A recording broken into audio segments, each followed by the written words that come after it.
Hello, and welcome everyone to our panel. My name is Eric Mosley, and I am a yoga and meditation teacher. I am also the founder of Black Mat Yoga, and I am thrilled to welcome all of you to our panel discussion tonight entitled Real Representation, What It Looks, Feels, and Sounds Like. Thank you for joining us tonight. And again, I'm just so excited to be able to partner with all of the amazing folks that are here on this panel. So we can get into it and talk about what it means to have some real representation. I'll give you a kind of I'll give you a run of what we're doing tonight. And then I will turn it over to Dorian Short, who will lead us in a grounding meditation activity. So we'll start with Dorian, and then we'll go into introducing the rest of our panelists. We'll have our discussion, and then we'll also do a Q&A towards the end. And then Jordan's gonna close us out with another mindfulness activity, and then Keith will give our final goodbyes. Before we get started, I want to thank a few folks behind the scenes who have been really instrumental in making tonight happen. I'd like to thank Libby from Set 2 Community. Set 2 is an organization, wellness organization that seeks to bridge diverse practitioners and teachers together. And we are partnering with Chelsea Pierce Fitness and Black Mat Yoga to bring this event to you tonight. So Libby's behind the scenes doing all the tech work, and we'll be facilitating and accepting the questions that you all put in the Q&A feature. So if at any point you hear something that resonates or you have a question, go ahead and add it to that Q&A, and then we'll bring them up and ask the questions once we get to that portion. Another special thank you to the team at Chelsea Pierce Fitness, Andy Spence and Megan Flannery and Keith, for allowing us to create this space to really be transparent, to talk about the things that need to be discussed, so that hopefully everyone's life can be blessed and changed, and we can continue to move the needle on what it really means to have real representation, not only in the world of fitness, but just in our world in general. So thank you again to the team at Chelsea Pierce Fitness for allowing us to kind of lift and amplify Black voices, and let this be a wonderful experience for all of us. So with that being said, we're gonna open up with that mindfulness exercise to ground us in our evening. I'll let Dorian explain a little bit more about what we're actually doing. But Dorian is a 500-hour registered yoga teacher and teaches for many studios in New York City, including Chelsea Pierce Fitness here, teaching online, obviously, like all of us. But Dorian, thank you for being here. I'm gonna turn it over to you, and then you can guide us. Thank you. Thanks so much, Eric. I hope everybody can hear me. Can you hear me? Thumbs up? Awesome, cool. It's very exciting to be here with everyone, especially to talk about these very important topics. That being said, I know, and we all, we understand that some of these things that we're going to talk about tonight, some of the things that we're going to bring up may be difficult to hear. They certainly might be difficult for us to talk about. And because of that, we do want to take some time at the beginning just so that we are all together on how we are going to move with this to find our breath and our steadiness and to stay grounded. So the offering, which you can choose to accept or not, is to take one of your palms and place it on your heart, and to take the other hand and place it on your belly, and press the heart hand into the heart so that you can feel the beating of your heart, and allow the breath to rise in the belly. And if it's okay, if you feel safe, go ahead and soften your eyes or close them completely, and just marry the breath and your heartbeat. Just feel your body. When we talk about what it means to be a person of color in the fitness and wellness industry, definitely some fears and anxieties might come up. And when fear comes up, it could be an opportunity for us to forget everything and run, F-E-A-R. It also could be an opportunity to face everything and rise. And for today's grounding practice, this offering is for us to face everything and rise together so that what we create is change, and what we create is going to move that needle. So you can repeat silently to yourself or with anyone that you are sitting with in this moment. Face everything and rise. Let's say it again. Face everything and rise. Another time. Face everything and rise. Two more times. Face everything and rise. One more time. Face everything and rise. And you can just say the last time in your head.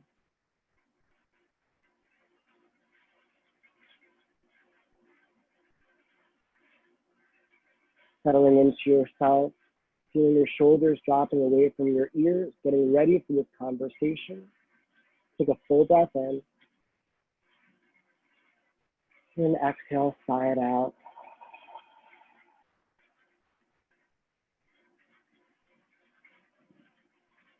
Go ahead and pull your eyes open again if they were closed.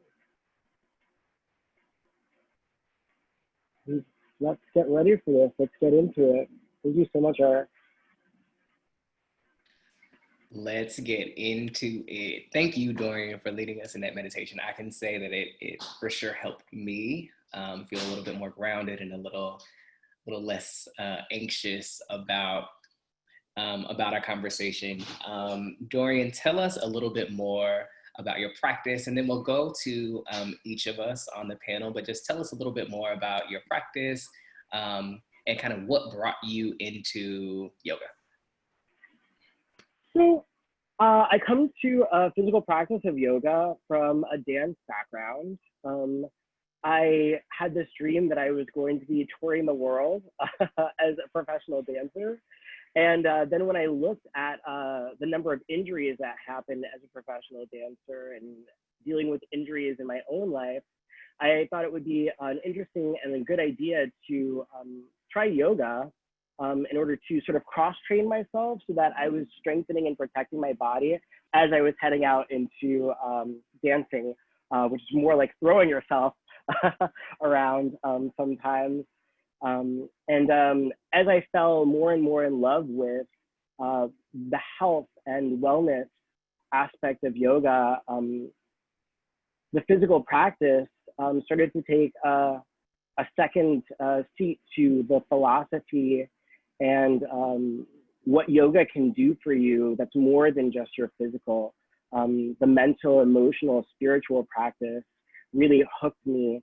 And I started doing yoga so much that I decided maybe it would be time to start teaching. So I did my initial 200-hour teacher training and kept growing as an instructor, started working in Queens and then Harlem.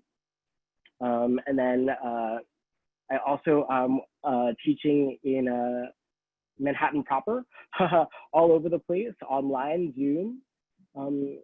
I definitely have felt very strongly that yoga is a way for you to take agency over your own healing process. We're so often prescribed things, medicine or doctors, but yoga is a practice that you can use to monitor your own health, your own goals, your own progress. And the system of yoga is so well designed to create a pathway. And it doesn't matter how long that path takes. It's just one step at a time, one foot in front of the other, so to speak. And for me, yoga has just been a miraculous practice that I am thrilled to do on my own, and also very thrilled to share with others. Yeah. Come through miraculous practice. Thank you for sharing that. I pulled from your website something that I thought was so beautiful. You said the practice of yoga should feel honest, challenging, and investigative. The more we learn about ourselves physically, emotionally, and spiritually, the more we want to learn. And I was like, ooh, that's good. That's really good because it's true for me. It's resonant. So thank you for that intro, and thank you for being here again. I'm going to turn it over next to another dancer that we have on the panelists. The dynamic Jordan McKinzie, who is not just a dancer, but is a professional dancer, Pilates instructor, and newly certified Reiki level 1 and 2 leader guide. Welcome, Jordan. Tell us about your wellness journey, and yes, why you do what you do. Thank you so much for the introduction. I'm really, really happy to be here. All of my work is deeply rooted in healing, and that's something that, like, I started dancing at a very young age. I was put into dance at the age of 3. I fell in love with the art form. I was always an athlete, but there's something that shifted when it came to dancing, the connection that I had with my body, the spiritual connection. I realized that not only was I, in love with the technical aspect of it, but the healing aspect of it. And it's something that drives me every day to continue to move, even through injuries, that I'm able to express myself through movement. It's a very special and miraculous thing that not everyone can do. And I'm very, very blessed to be able to utilize my body in that way. I went to college for dance and biology, and I specialized in dance medicine. Because I fell in love with the anatomical aspect of the body. And I wanted to understand, like, why my body was doing what it was doing when I was in ballet class. And then I dug a little deeper into dance injuries, and I wanted to really help other dancers who experienced these injuries. Again, the healing aspect of it, wanting to work with other people and other bodies, because again, our bodies go through so many injuries. I know Dorian can attest to that. And it's a very specialized line of work. Teaching Pilates, that came in college when I had to dance. I rehabbed an entire hamstring tear. I evulsed my hamstring tendon with Pilates. That was the only thing I could do. I couldn't dance. And as a dance major, you're dancing every day. And that connection, I was just like transformed. I was like, I have to teach this. This is one of the most amazing techniques that I've ever been able to take part in, because it kept me strong. It also increased my mobility. And again, this mind-body connection, the breath work it takes to actually move through each, gesture and each movement. Not only did it make me a stronger dancer, but my body was extremely strong. And so again, my love for the body, I can't explain it sometimes, because it's so immense, and everything I do is about loving and nurturing the physical body, but also internally, the mental work that it takes. I realized even in dancing, like, I don't think my brain actually is able to shut off. I'm able to take a step back and allow my body to guide me through whatever I need to do, whatever movement I need to do. Even when I'm in Pilates, I don't think. When I teach, I don't think. I lead with my heart, and my body just propels me through it. Even when I'm teaching virtually, I find that I don't pre-plan. I allow the technique and my love and passion for what I do guide me and propel me through. And so that's how I have kind of stepped into this realm. But everything I do is deeply rooted in healing, especially for Black men and women. I believe that it's something that's so important. We need more healing spaces, and to be a practitioner, especially with Reiki, it's something I know I can offer. It's an offering to my community. It's an offering that was given to me by my ancestors to give to now my friends, family, you know, other movers and lovers of the body, and people who want to explore their body and understand it more, because movement does heal. And that is why I do what I do. Listen, if you were not a believer before, Jordan just turned me into a believer. I'm like, where can I sign up? We'll get to that next, but I'm missing out, and need to be in the Zoom room taking a class with Jordan, who is leading from her heart. Now, let me also tell you all, if you are a yoga teacher or some kind of wellness professional, and you don't have that kind of passion, you still need to plan your classes. Don't be out here winging it with the people thinking you can just lead from the heart. It takes a special type of experience and learnedness to be able to do that. So thank you, Jordan, and I'm so excited to dive into what we are talking about this evening. Keeth Smart is, and correct me if I'm wrong, the executive director of Chelsea Pierce Fitness. And I will let you say all of the other amazing things that you have done that brings you to this panel, and then we'll chime in if you leave anything out. But don't be humble, Keith, because I have a feeling that you're probably going to leave some stuff out. So go ahead and tell us who you are and why you do what you do.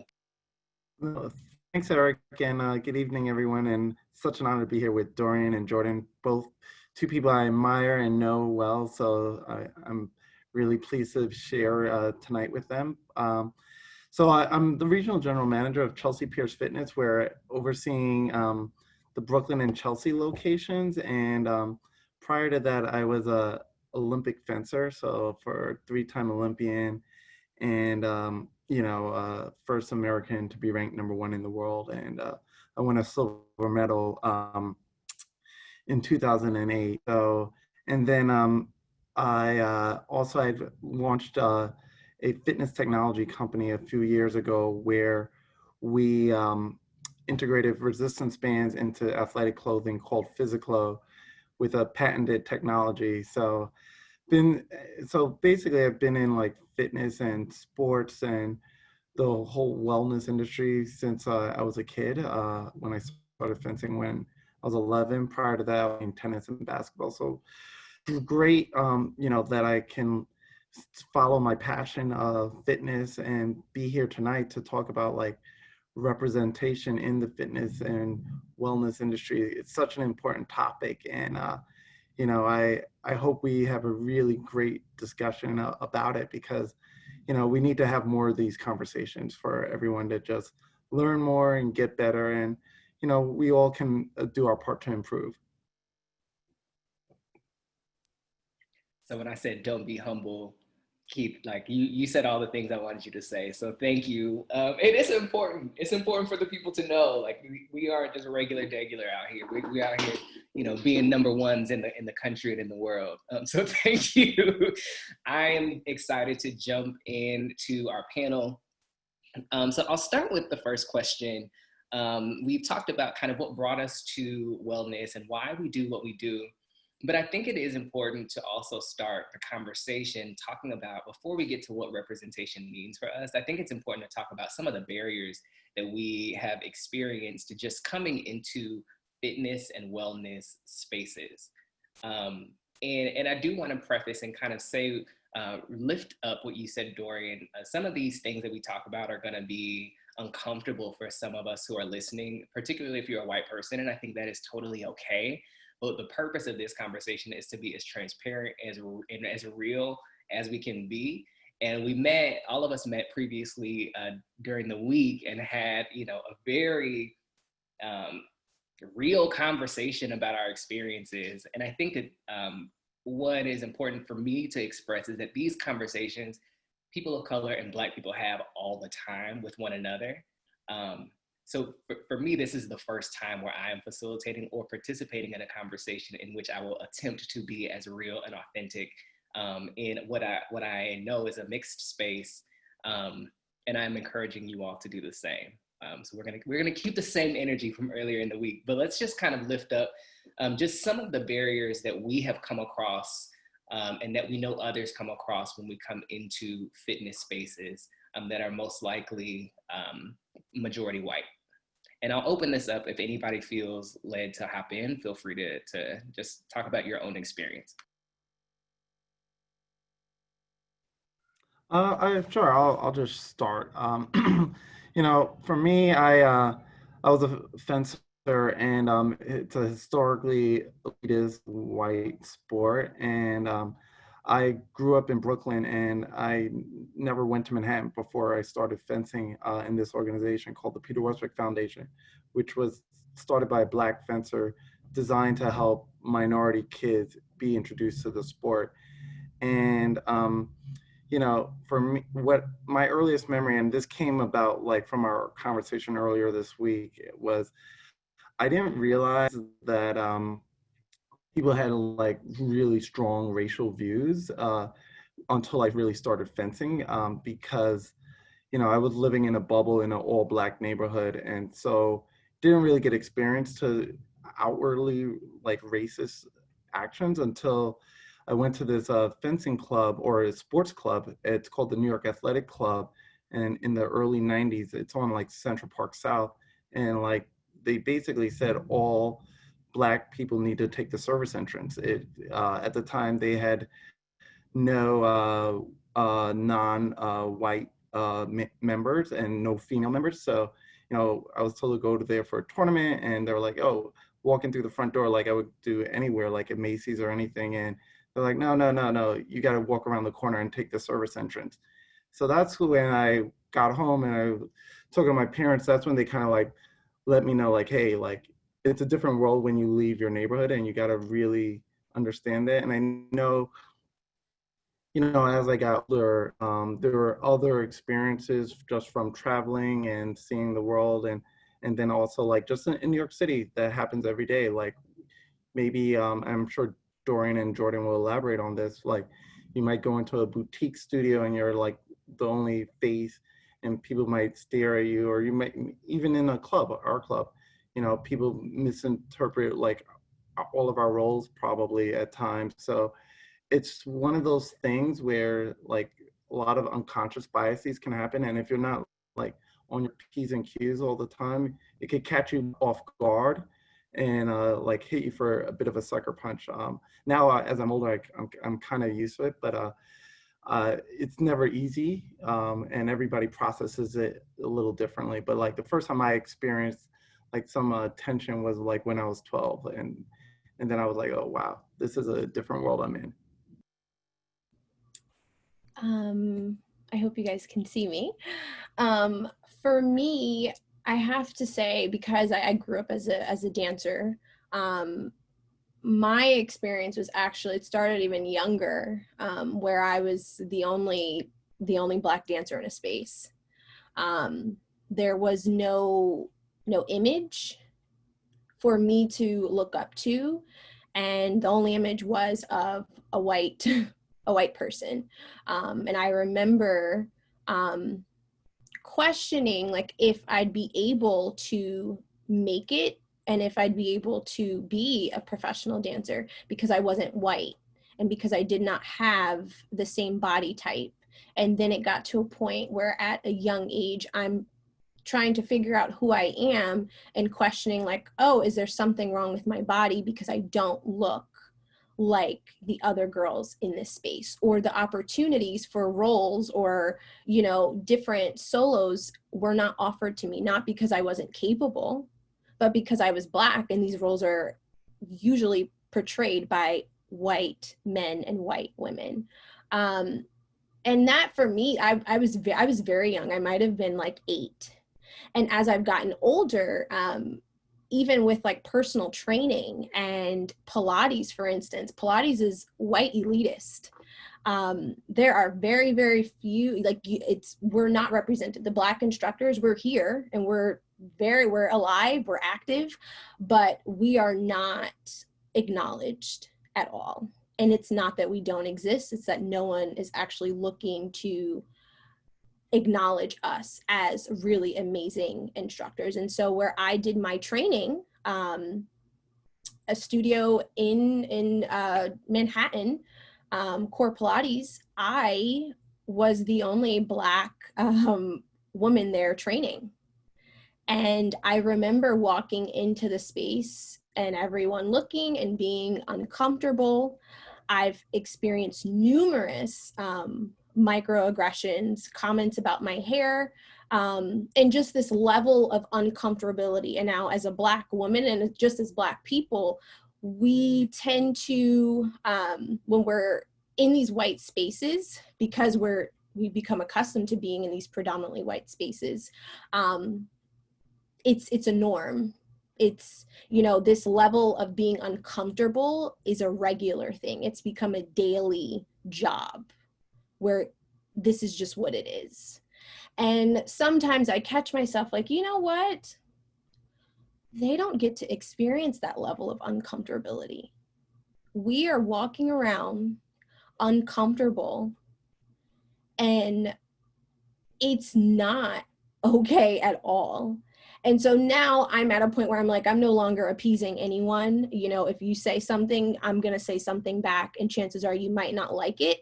But I do believe that it's an issue, especially in fitness. I mean, even at the gym, I have experiences there where members question my ability to do my job, not because I'm not capable, but race always comes into play. And it's really unfortunate because I know I'm exceptional, but the color of my skin is not something that I can change, and I don't ever want to. But it's very clear that there are a lot of people who are racist or, you know, have some issues with Black men and women, and it's ingrained in them. And I always feel so sorry for people like that. I truly do. And I think it's a systemic problem. And I know I don't want to segue into a deeper hole, because I know this can continue with this conversation, but it's a systemic problem, and it starts at the core. So if you're looking at a business, it starts at the top. It starts with owners, it starts with management, and then it trickles down to the people you're hiring to now be in charge of your staff. And then you have your staff. Typically, you know, staff, if you're looking at housekeeping, you're looking at, you know, some of the instructors and people working the desk, or people working, you know, behind the counter who are serving food. They're predominantly Black or Mexican, Latino. And you look at the people who are in management, and you look at the people who are the directors of programs. And then you ask yourself, okay, where are the Black people? It's not that they don't exist. It's that they're not looked for, and no one wants to give that opportunity up to a Black person. It's not that we are not here. We are here, and we are ready to take leadership, and we are ready to do our job because we're exceptional. And I truly believe that. But those opportunities are not available. And it comes down to people questioning our ability and questioning if we can do the job, or just not wanting us to be in that space. Dorian, I'm going to let you take over now.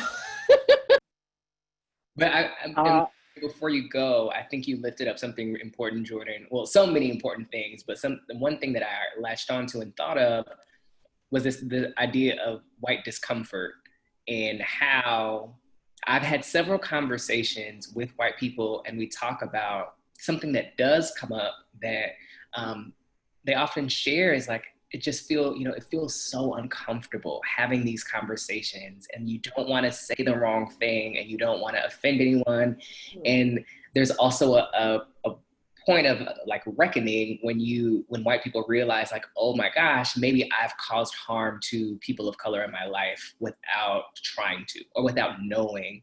And it's this really kind of difficult reckoning moment where they have to reconcile the fact that they might have caused harm to people of color. And then I honor that and say like, yes. And now imagine that discomfort every single day of your life, right? That feeling of not knowing, and when you walk into spaces, not wanting to offend anyone, but also not wanting to be offended, right? Like worrying about whether or not you showing up as your full self, or not even your full self, because we already know we're not doing that, but like showing up is however you show up, anticipating what can happen or what microaggressions you might experience, or like that is the weight, right, that we carry into these spaces. And that's what your comment made me think of, is like, yes, it is uncomfortable. And imagine if you had to experience that discomfort every day in your profession, in your life, all the time. So yes, we'll talk more about all of this. Dorian, passing it to you, what experiences have you had, or what are some barriers that you've experienced in either, professionally or as a practitioner? I can definitely speak to both of those, and I completely resonate with what Keith and Jordan have been saying. When you show up as a Black person or a person of color in a predominantly white space, there is an undue amount of attention that is surrounding you. You're like a magnet for attention.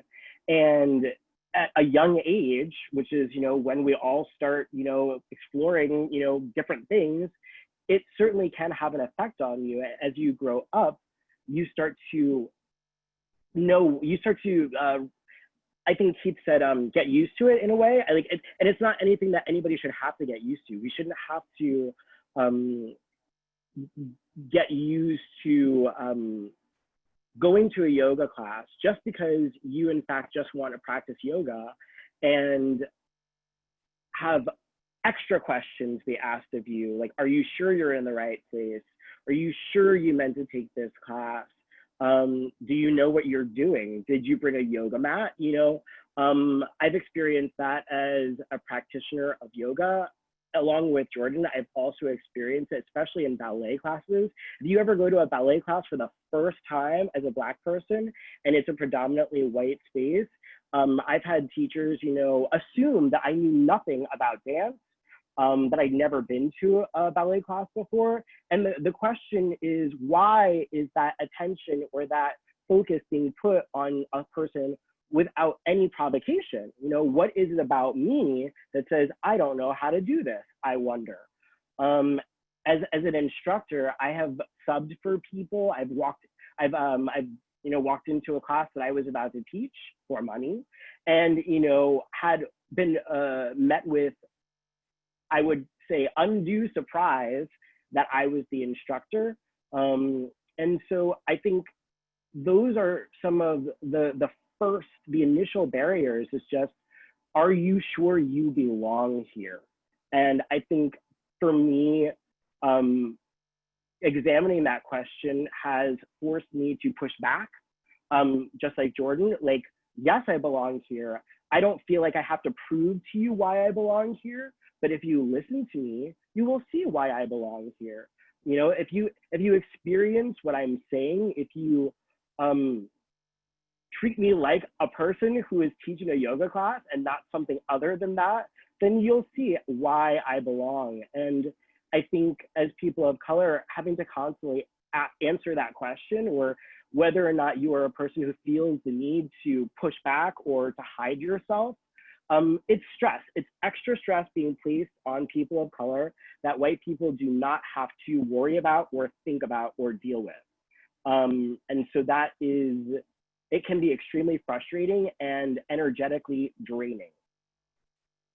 Yeah, I would even say that I would even take stress to trauma, right? Like, some of us experience literal trauma in our bodies and in our minds when it comes to fitness and wellness and being a part of these spaces.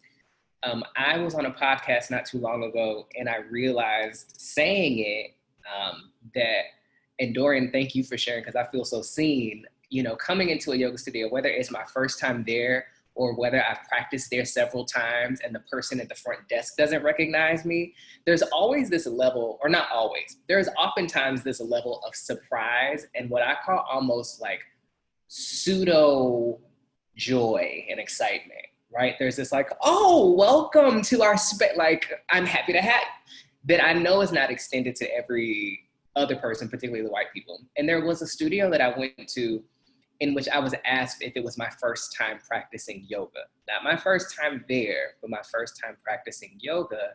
And that's a harmless question, right? But when you're a person of color and you're asked this question frequently, whenever you go to a place that you've regularly frequent or your first time, you start to put the dots together and connect them.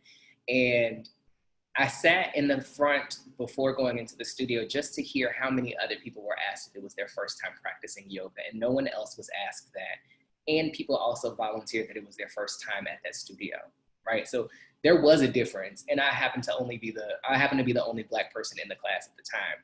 And what I realized through my yoga, when I went through my yoga teacher training, was that this experience of kind of being either second guessed or assumed to know nothing in this space it showed up in my practice. So when I entered the studio, it was like, let me show y'all that I'm not a first timer, and like, let me take the challenge every time because I can do it. And let me show you that I'm a better yogi than you are, right?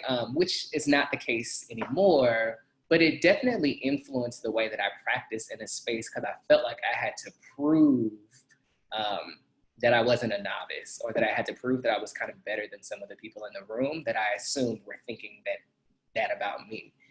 And I know that I'm not the only person who feels that way, or who their environment or the experiences they've had impacts their own personal practice, and it turns it into another thing that I'm competing with in my life versus something that I'm using to like the true function of the practice. Eric? Yes. Can I just wanted to bring something to your attention that we kind of all said within sharing. And there's a label and title for it, and I look at it as like a modern day lynching.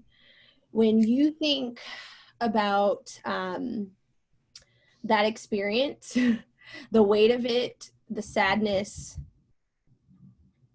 it's all dark. People are now, instead of hanging people, they are lynching people with their eyes, with their words. They are trying to limit, basically degrade you by questioning your ability to do something.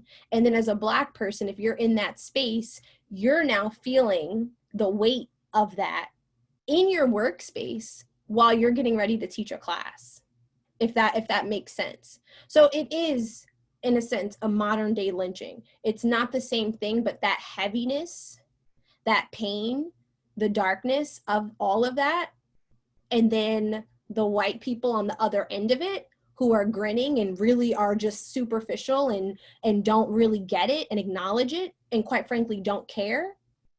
That's exactly what that is if you put the two and two together. And it's a really crazy analogy, but I've had an opportunity to really study and dig deep into that, and it makes so much sense. People don't even understand that they're doing that. And some may, they just don't really care. And that's the difference. Some people don't even realize what they're doing. And, you know, it's a quick, hey, look, this is not right. You should not be doing this. And this is what offended me. But it's very, very interesting how we all have experienced something very, very similar within a wellness space that's supposed to be a safe space. There's no color for wellness, for healing. And it's really interesting how in a space of healing, we're coming in to help people and heal them, and yet we're being faced. It's like somebody throwing a rock at your face right before you're walking into this beautiful experience. And I know, Dorian, you love teaching. Eric, I'm almost certain you are amazing at what you do. And Keith, I feel the same way, but it's like someone knocking you. Like, oh, I'm just gonna knock you so that way I know you don't do what you need to do, or I'm gonna try and like hold you down. It's like someone holding you against a wall with their words, because I believe words are extremely powerful, because you'll play things back in your head over and over again. Like, why would someone say that to me? Why would they do that? Why would someone treat me that way? In reality, it's all interconnected, and it's really unfortunate. Yeah, and I think the playback part is the part that we often don't understand, like how significant it is to the experience that we have, right? So the kind of questioning, like, was this an act of racism? Was this harm, or is this my paranoia? Is this like my past experience coming back into this one? Was it harmless? Was it not? Like those things, having to kind of experience the experience and also kind of regulate and figure it out is part of the trauma. And I honor what you say as a modern day lynching. And I don't know if I would describe it to that degree, but I do think that it is taking life from you, right? It is trauma. And I do think that that figuring it out and trying to understand what you're experiencing after the fact is also what makes it super traumatic. So thank y'all. Listen, we went in real quick about some of the barriers. And what is also interesting to me is that more than one of you mentioned your first encounter with the barrier being at a very young age, right? Like before you started teaching professionally or before you got to where you are now, it was clear to you a long time ago that you were different or you were othered or you weren't a part of what this experience is supposed to be. Dorian, on the call, you said something about, and I want to shift us to talking about representation now. You said something about representation as kind of ownership and agency versus like something that you're kind of given permission to do. Can you share a little bit more about that in terms of what representation means to you? And then we'll open it up for everyone else. What does this term representation that we hear so often now, what does it mean for each one of you? But Dorian, I want you to start. So for me, representation really means that when you're looking at a space of wellness or fitness, that across the board, the faces that you're interfacing with are a mixture of people, so that in the ownership, there are people of color. In the management, there are people of color. As the employees, there are people of color. As the practitioners, there are people of color. It shouldn't just be on one level. It needs to be across all levels. And that's, for me, why it feels more like instead of just representation, it needs to be an ownership of the space.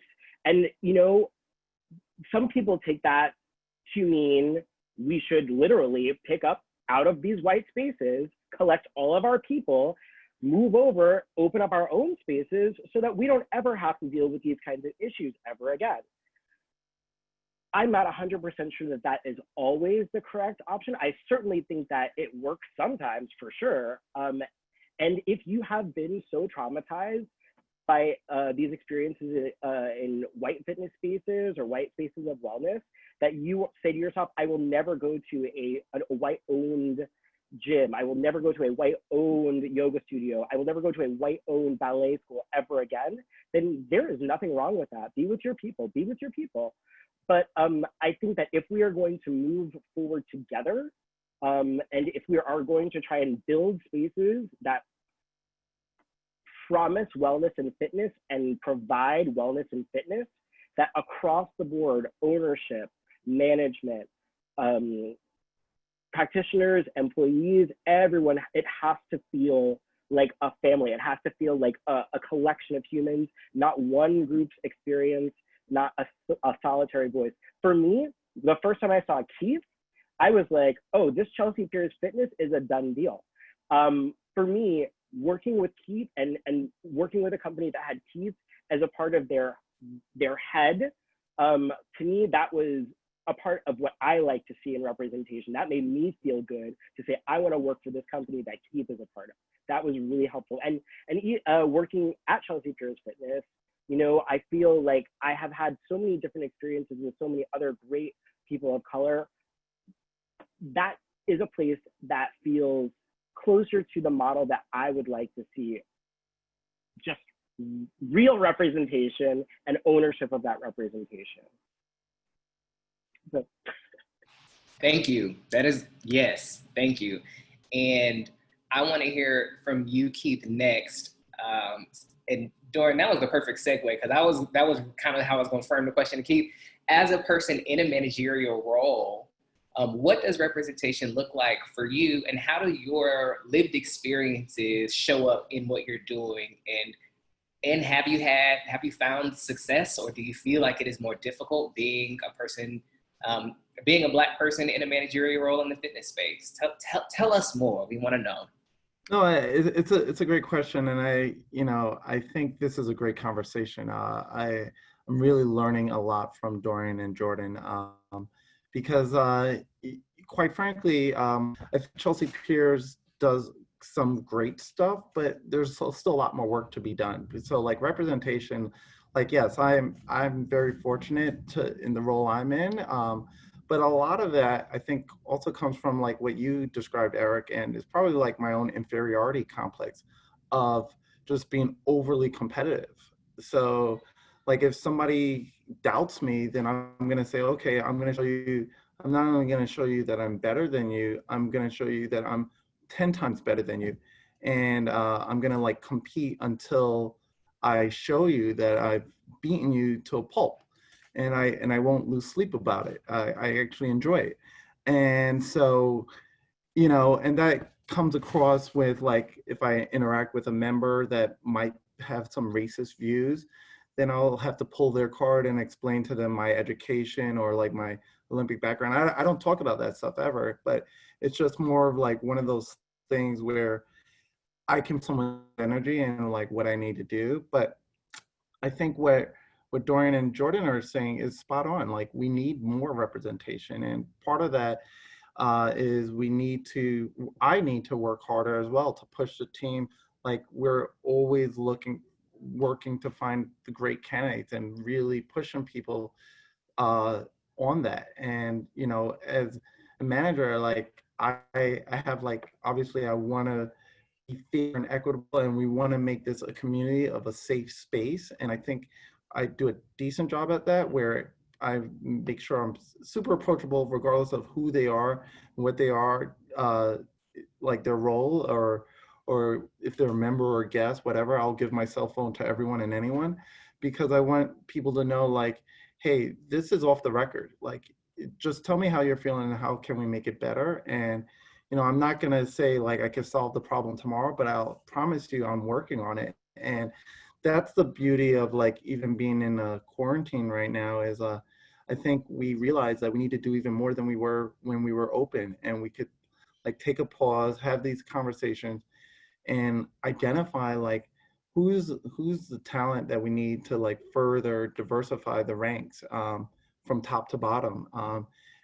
People shouldn't feel like they're stuck in any role, and we still have a lot of work to do. And like I've made a ton of mistakes going through this process, and I want to like avoid making more mistakes. But I think we're doing a decent job, but there's always room for improvement. Thank you. Good sis Jordan. I know your mind is percolating. I know you're ready to hop on this question. What does representation mean to you, and how do your lived experiences color that definition of representation? Thank you, Eric. Representation, I have to say, very, very similar to what Dorian had mentioned, because I was like snapping my fingers when he was speaking. I dream of walking into a space where I see people who look like me in powerful positions. I see diversity. And I believe that representation starts with not only just having people of color in a space, but again, in every role, in every position, whether in management, under management, but also I feel like representation it's not just pictures, it's actively doing the work and engaging and learning from your staff, from the people you're around. And I feel like, especially in a gym setting, there are a lot of gyms where you could look at the photos that they have like outside, and they're typically of white people, and for someone who's walking down the street in Brooklyn, and I'm trying to find a gym, for instance, and trying to find a space where I, can feel safe and comfortable, because when it comes to wellness and fitness, like there are some people who are struggling with their bodies, and they're going to come in and invest money into the space so that way they can work on transforming themselves. And it starts with that. It starts with diversifying marketing. I think marketing plays a huge role when it comes to inclusion and representation and diversifying the space, because that's what people see. That's what we hear. So if you're only targeting one community, you're not going to bring in the other community. And quite frankly, it's almost like you're not concerned with the Black community. So something has to change from within that. That is a huge layer. And I think it will really transform how we diversify our space, how we, gain more inclusion, because inclusion also requires deep work. It requires a level of work where it's like, okay, I now need to kind of think about why Black people haven't been given seats at the table. We shouldn't have to ask for seats at the table. We deserve seats at the table, but why haven't we? And then the light bulb will go off. And the fact is that a lot of people don't want to provide those seats at the table. And so we need to acknowledge the institutionalized racism within these spaces, within the wellness industry in general, and dig deep and find a way to transform that. And I believe that that will change our representation. We'll have more Black faces in these wellness spaces and also within leadership. And I believe that's how we can truly transform, these issues, and at least start in these spaces, because we want to encourage people. We want to build them up no matter what color they are. Black people deserve wellness and fitness experiences just like white people do. When I go to Google and type in fit women, I want to see that there's a Black woman with an afro who has a six-pack and is extremely strong and feels confident in her body. And even then, so if she doesn't have a six-pack, either way, it's knowing that like what I identify as and what I look like is also being acknowledged. And I'm visible, because right now there is this layer of invisibility when it comes to Black people in these spaces. It's very unclear, and we're here. And I think it's just a matter of shining a light on that and just really kind of revamping the entire structure. Like, you need to start from ground up, and like it's almost like pulling out your carrots from the ground, like throw the whole thing away. You gotta dig really deep and really figure out, okay, how can we transform this, because you want to reach every community. I know I want to reach everyone. I want to be able to offer my services to everyone, but I believe that it will result, if this doesn't change, like Dorian said, us creating our own spaces, creating these Black-owned gyms and Black-owned studios and dance spaces, because we want to feel a sense of community. We want to feel a sense of love and care like every other person does. So that is something that really resonates with me. And I do believe that is a huge part of representation and how we really work on rebranding and rebuilding and representing Black men and women in these spaces. Yeah, thanks for lifting that up. Something that's so important to me is marketing, right? Or just images in general. Because Dorian, like you said, when you saw Keith on Chelsea Piers, you were like, got it. Yes, this is a go. And similarly, when I'm looking at a new place that I haven't experienced yet, I'm looking at the staff info. I'm looking at those bios, and I'm looking to see who here looks like me or who here is a person of color, because that does communicate something to me about whether or not I want to risk coming into this space and what that experience may be. So when I talk to people, I also say, like, Black people and brown people on your website is the first step. And if you don't have images of these people you don't have images of people in your space that are people of color, then you got to ask yourself, why don't I have pictures of people of color on my space? I'm like, why can't I find this? And then figure out what the next thing is. But like you, Jordan, making flyers for my own things, looking for stock images of people of color doing workouts, doing yoga, you are going to be very hard pressed to find them.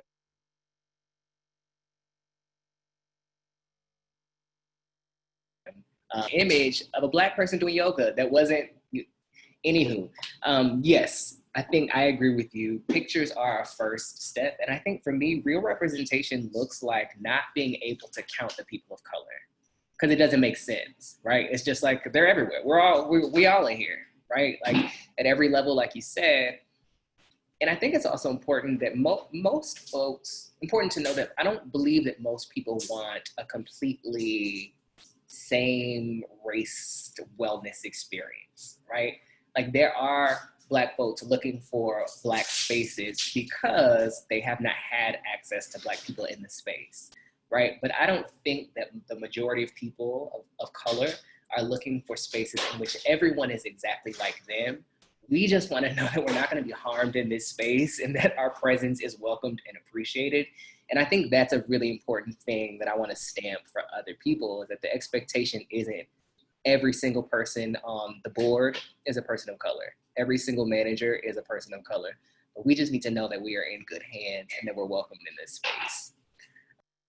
I want to transition to the next question. And I see that we do have some questions coming in the Q&A. If something that we're saying you have another thought about, or if you're looking to see how you can continue to do the work in your own spaces, feel free to throw some questions in the comments and then we'll get to them or in that Q&A section, and we'll get to them in a few moments. Something that we talked about, well, no, I actually want to skip that question. I want to move forward. So we talked about marketing a little bit in terms of what representation can look like. What are some actionable things that you think people can do, whether you are a wellness professional or whether you are in a leadership position, or whether you're just a person who is going to the gym or going to your yoga studio or practicing with them online? What are some things that people can do, white people, people of color, Black people, to continue this work of representation? Yeah, I'll jump in, Eric. I think these are valid points. You know, I think you should feel confident to like ask the brands that are they doing their part, like Jordan and Dorian alluded to, like, are you seeing images on the website, postcards, staffing, like what are they doing? Like, you know, that's something we're conscientious about as well. Like we just did a pre-quarantine of huge photo shoot where we want to make sure we're capturing everyone in their light. And, you know, what I focus on is like, yes, it's really important to have Black representation, and it's as well as like, I want to make sure we're capturing some other races like Asian and Latin, and making sure we're just truly diverse and showing the fabric of Brooklyn, and we're like doing proper outreach. And because you know, I have friends that started their Black training gyms and stuff, and I think those are great, and I've trained there myself off hours at times. But I think if we want to really like continue to like push change, we have to like be willing to also educate people that aren't comfortable being around someone that doesn't look like you, and showing that going to you're going to hold them accountable if they like are showing like some like improper views. But you know, I don't think anyone should feel ashamed to ask like, hey, like what are you guys doing to like show diversity in the community? What are you doing? Like I'm willing to discuss that with anyone, like what we're doing. So like if you're going to like another boutique or gym or even like what efforts are you taking? I for us, what we're taking here is we are examining everything from top to bottom, and we are doing that holistically and independently. So we're setting up a separate committee just to like hold our feet to the fire and like measure ourselves properly. And then, you know, you can see that with like our YouTube channel and our Instagram.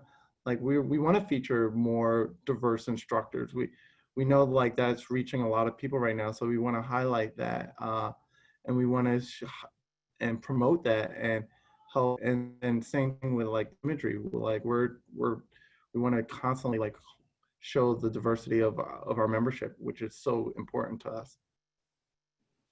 Thank you for that. And then Dorian and Jordan, similar to what Keith kind of did organically, if you have good examples of things that you know certain brands or studios that you are associated with are doing to increase representation, or really strong non-examples of things that people are doing to not increase representation, feel free to share those also. Sorry, Jordan, I beat you. So I think definitely making space for us. And I mean that literally, but also just like a genuine effort to reach out to your Black colleagues and your peers, because there should be some level of communication there. And I think we want to know that it's not just performative and that there is an honest agenda, because it's clear when it's just performative work and when we're just posting things that we're truly not in line with. So I believe that that's one big thing, revamping and also making sure that you're not just doing performative work, because we're not interested in the performative work. It's deeper than that, it's bigger than that. And so that's one thing, reading and listening, engaging in dialogue just like this one, creating safe spaces to hold space for the BIPOC community. And I definitely think some of the, key things Keith had mentioned are also great options, but I also feel like it's not just about like diversifying the images. When we have such a large community and a large Black community within a space, there has to be a bigger initiative at hand to make sure you are actually doing work to reach out to them, to know that like they are valued, because that's what it really all comes down to. We want to feel just as valued as everyone else does. And I think that's a way to let people know, like, I appreciate you and value you, but also like you're a person. You are a person no matter what color you are, and we acknowledge you. And so it's not just these little like minuscule things, because those little things actually can come back to bite you and kind of blow up in your face. It's like, no, I don't want you to just hire, 1,000 Black people just because. Like that's not the point. That's not really doing the work. We want to encourage people to do the work, encourage people to have these uncomfortable conversations, encourage the staff to take part in anti-racism workshops and webinars. That is a huge thing. People are not aware and don't understand the work that comes with this. It is not up to Black people to do the work for you. We are here to support and be of some sort of support to offer there, but like it is not our job to say, hey, okay, I'm going to guide you through this, because we're doing the work every day as people of color. And so I find that that's another layer. And I think a lot of people now are trying to find different ways of segueing into doing the work and are unsure. They don't really know because they've never done it. And then they come up with this uncomfortable moment of like, I don't know if I should ask, like, who should I talk to? Like, how do I go about doing this? And I think it starts with engaging in, there are so many anti-racism webinars and workshops to engage in. I think everyone on staff in any gym, any studio, any yoga studio, any dance space needs to be required to do that work, because it's also an internal work. And then as management, you need to step in and say, we are not going to tolerate any racism, any sort of racial microaggressions. We don't want any of our staff or any members to be uncomfortable. And if this does become a thing and you do not align with that, you can no longer work in this space, because it is coming up in many gyms and in many spaces, and we're tired. I know I am. So I believe that these are some steps that people can take. But again, these conversations like this are huge and so important. And I think it's something that it needs to continue to happen. Like we really do need to continue to have these conversations, because if not, you won't really see the change. And as uncomfortable as it is, there is light within it. There's something to bloom out of this. And that is what I think. Thank you. I was, you know, on Zoom, you can't talk over, like you can't have a regular conversation because it'll talk over the person who's speaking. But there were several times where I wanted to say, come on, notes. I see you checking those notes so you don't forget. Yes, love that. Dorian, what do you think people need to do? What do we need to start doing? Okie doke. So I'm coming at this from an employee perspective, first and foremost. So I work at a multitude of different environments. I work in Harlem, I work in Queens, I work in Manhattan, Chelsea, all over the place. And I think that as we're going through this conversation right now around what is being exposed in all of these different spaces, the microaggressions, the racial disparities, the representation, I think that communication, I agree with Jordan, I think getting together in groups so that you know first and foremost that you are not alone. Like Black people and people of color are experiencing this. This is not, it's not paranoia. You know, these microaggressions are actually happening. And so getting together in groups first to imagine what we would like to work with, how we would like to enter a space, what an ideal working environment would look like for us. And when I say ideal, I don't mean like ideal, like magical, everybody gets $1 million to teach one yoga class. I mean, like actually what would you like to reasonably feel as an instructor, as an employee working in a health and wellness space? Having that dialogue with not just the people that you work with, especially if those people are not necessarily people of color and don't have the same experience. So getting together with your colleagues first, having that conversation that's an imagination of what we want and also our expression of what we have experienced that we did not like. From there, in my experience, it has been extremely helpful to put together some thoughts, literal written thoughts, sometimes a list of demands, sometimes a list of changes in order to be presented to the management of whatever organization you are working for, working with. And I think that, you know, now we got this momentum, we have it, it's coming, it's going. So with that being said, be prepared to fight for what you deserve. Like, because we're not alone, because we're not paranoid, because we have a voice and can use it, we should be using our voice. Things, discussions like this have to happen among the community first, then being presented to management ownership so that we can keep them accountable for what we need in order to work, what we need in order to participate, what we need in order to feel like our jobs are worth it, you know? Like, this is it. Our voices must be heard, our demands should be met, and then everything was gonna be great, you know? Like, I mean, that it's like it's a contract. You know, when you start working at a job, there's a contract. You do these things, we give you this money. So can the contract not also include, this is how you will be treated, this is how the workspace will be treated, these are the parameters that we have, these are the guidelines, and this is what you absolutely cannot do. I agree with Jordan. I think that anti-racist trainings need to be mandatory, not just in health and wellness and fitness, everywhere. We can't forget about it. It's happening. Racism is happening. It's happening to people every single day. And so we need to broaden our awareness. We need to imagine what we need. We need to speak what we need, and then we need to demand it. And if our demands are not met, you know, that might be the time when you're prepared to walk.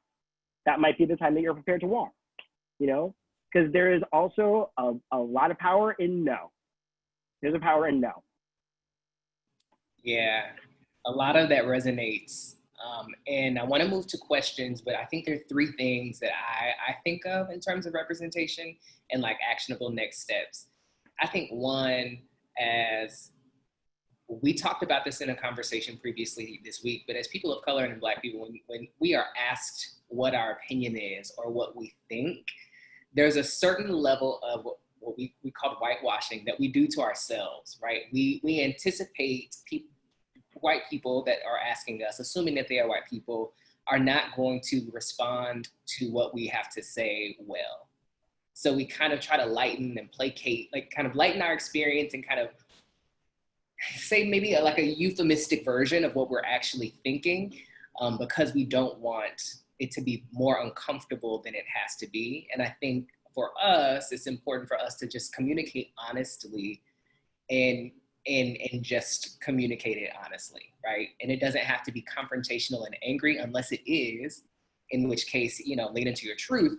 But I think we have to be okay with saying how we feel and having these direct conversations. I think for white people who are, if you are asking people of color and Black people to explain how they're feeling, you have to be open to listening and accepting, right? Because we already are probably not going to tell you the whole truth because we don't think you can handle it in a way, like really, or we don't want to create more contention. We don't know if this is going to be retaliatory, right? If this is going to come back to us, like we don't know. We're uncertain what you're going to do with this information. So if you're asking a person of color or a Black person what they are experiencing, be prepared to be uncomfortable with that experience. And then I think if you are in a place where you want to figure out what to do next, how to fix your situation, if you are a studio owner or a person in a position of power and you're a white person or you're a person of color who doesn't know what's next, outsource and hire someone who's doing this work, a person of color, and be open to the suggestions that they have for improving your space, right? And then the other component is like pay these people what they are worth, because they have knowledge, lived experience that you may or may not have, you probably don't have if you're consulting, but it does cost, right? And it is important because people of color are generally underpaid and undervalued in their expertise. So it is super important to kind of revisit your people of color in the contracts and throw some more coins their way. And if you're outsourcing, then you need to pay for this consultation, because it's only going to help everyone continue to move forward. So I want to take some questions. Go ahead. Yeah. I think I agree with Dorian and Jordan. I think that their feedback and your feedback is spot on. Like everyone should feel comfortable having uncomfortable conversations. And, you know, I'm really sorry personally that if they've even if anyone's ever measured their words around me, you should feel confident. And I think what Dorian said was spot on. Like, if you're not feeling confident to go to the management or owner and saying like, you guys aren't doing enough, then being prepared to walk away is just as powerful. I did that myself in my Olympic career. I thought they weren't doing enough and I just quit. And, you know, because I was upset, and it was probably not the right thing to do at the time, but I had my principles. And so I think they're right. And, you know, I can only speak for Chelsea Pierce Fitness. I can't speak for any other organization or boutique, but like the feedback they're giving and the suggestions that you guys are providing, spot on. And we're going to do that because like the most important thing is we want to make it, we're not going to blow the organization up first thing. I'll start like that. but a lot of the other things, like, you know, the one thing I know is I don't know a lot. So, I'll be the first to admit, like, I always want to get better, and I want the organization to get better, or any organization that I represent or work for to get better.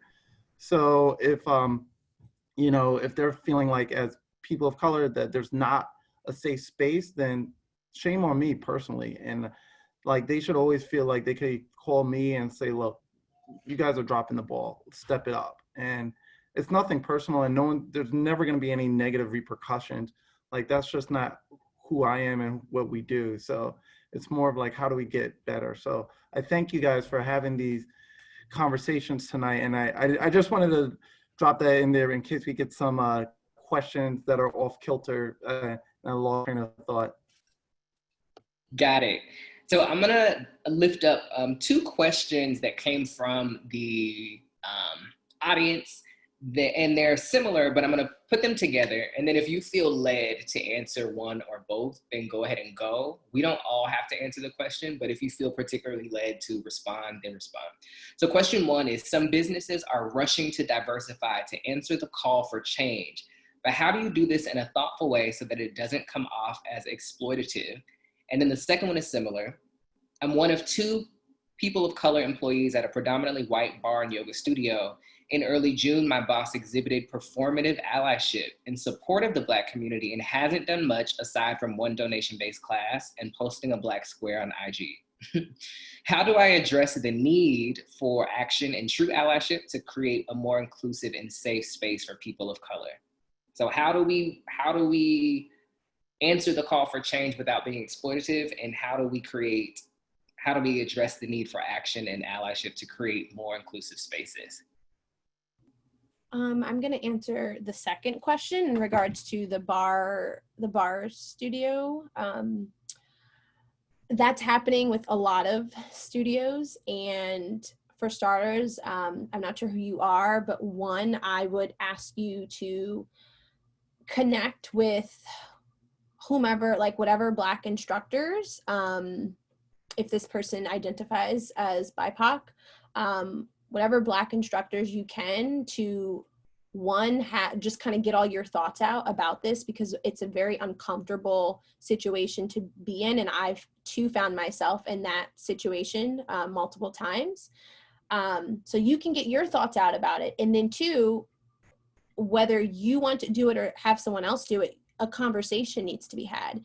And it's going to take a difficult conversation. You're going to have to call people out. You're going to have to hold them accountable, because that's where it starts. So you can literally write down a list of things, just like Dorian said, with, demands, but also hold them accountable and let them know that they have to do the work. You don't necessarily have to do the work for them, but you can pinpoint, look, this is not okay. There's been a lot of performative allyship going on with the Black squares and people posting things on Instagram. And quite frankly, it's very superficial. It's not enough. So demand more from your management, from the staff there, and hold them accountable. And some actionable items that you could, come up with actionable items that you could throw at them. Like, what are you actually doing to support your Black staff? Because yes, you want to diversify so that way you don't think, or you don't want people to think you're not supportive or that you are a racist, but in actuality, is the work that you're doing real? Is it genuine? Is it honest? Or are you just doing this just because? You ask those questions and you will get the answers that you need, and then you can make a decision based off of that. That's what I would advise in that position. You'll find out everything you need to know, and then you will be faced with a decision where you can either be a part of that community and say, okay, like, let's try and find a way to, work through this. Or you might have to find another option in regards to like moving on and finding a safer space, and to be around people who are going to create this safe space for you. Yeah, that's good. Thank you. I can answer the first question, or provide my offering for the first question. So I see this. People are trying to rush to save their businesses. They're trying to rush so that they aren't labeled as a racist business for whatever reason. And I think that a way that you can move forward that doesn't feel exploitative is hire an expert. There are experts. There are people doing this work. There are people whose job it is to go into your business from the very foundation and root out all the problems that are about inclusion and racism. And they will tell you this is where it shows up. You can, whether it's, I know that when you hire somebody to do this kind of work, it will include a bigger conversation, including ownership, including management, including employees. Hopefully, if you're working at a business where that can also in turn be open to the community, that's really important because it is a community. But find an expert. There are lots and lots and lots of people who are out there doing this work, and pay them well. and they will help you to make sure that as your business transforms, or as your organization transforms, that it is being done the right way and nothing is being left behind. Yeah, hire somebody, hire an expert. Yeah. Can I say one more thing? I'm not sure who these people are and if they're on social media, but I have a link in my bio on social media that lists a few experts that I know that are offering webinars and workshops and will come in and hold space and make sure you're safe within that space to kind of, lead the way. And so if you're interested, you can click on that link in my bio. And if you have any questions for me, feel free to reach out. I am all ears and am here to help in any way that I can. Thanks. Yes. So many of us out here doing the work, plugging myself. If you want to book me, you can. No, but seriously, thank you, you all.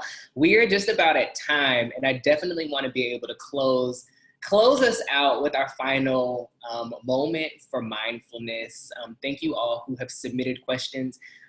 This has been a fabulous conversation, and I hope that it was helpful for those who were listening in.